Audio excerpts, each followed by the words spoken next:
Pažiūrėkime, kaip patogiai programoje Skaita registruojama gamybos operacija.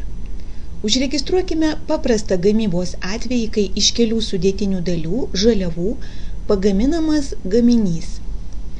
Modulyje Gamybos operacija registruokime naują įrašą, naują gamybos operaciją.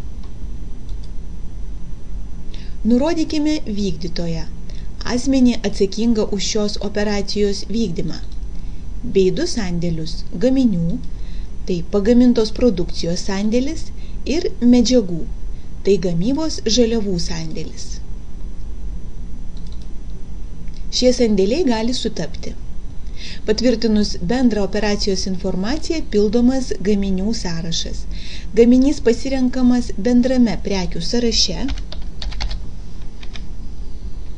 nurodomas pagamintas šios prekės kiekis. Taigi operacijos gaminių sąraše matoma pagaminta prekė ir jos kiekis. Gaminių sąrašas patvirtinamas. Apatiniame sąraše nurodomos sudėtinės gaminio dalys.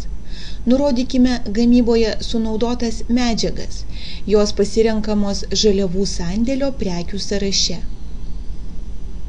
Įveskime gamyboje sunaudotas medžiagas bei nurodykime jų kiekius.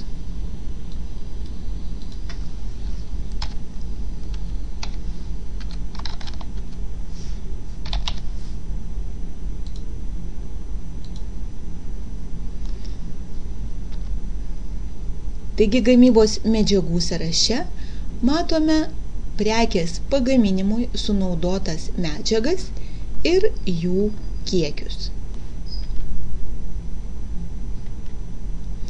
Be medžiagų galima nurodyti ir kitas sudėtinės gaminio dalis, paslaugas, darbus, sumas nurašomas iš konkrečių sąskaitų ir panašiai. Patvirtinkime medžiagų sąrašą. Užbaigus gamybos operacijos įvedimą galima atsispausdinti jos dokumentą – gamybos aktą. Gamybos akte matoma gaminio ir kiekvienos gaminio sudėtinės dalies savikaina visam kiekiui ir vienam vienetui.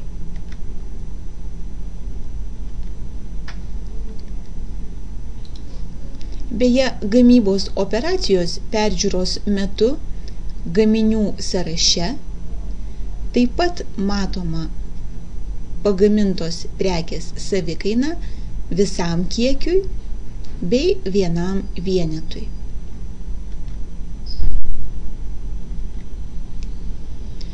Gamybos operacijos sąskaitų korespondenciją bendrajame žurnale galima greitai pamatyti operacijos informacijoje.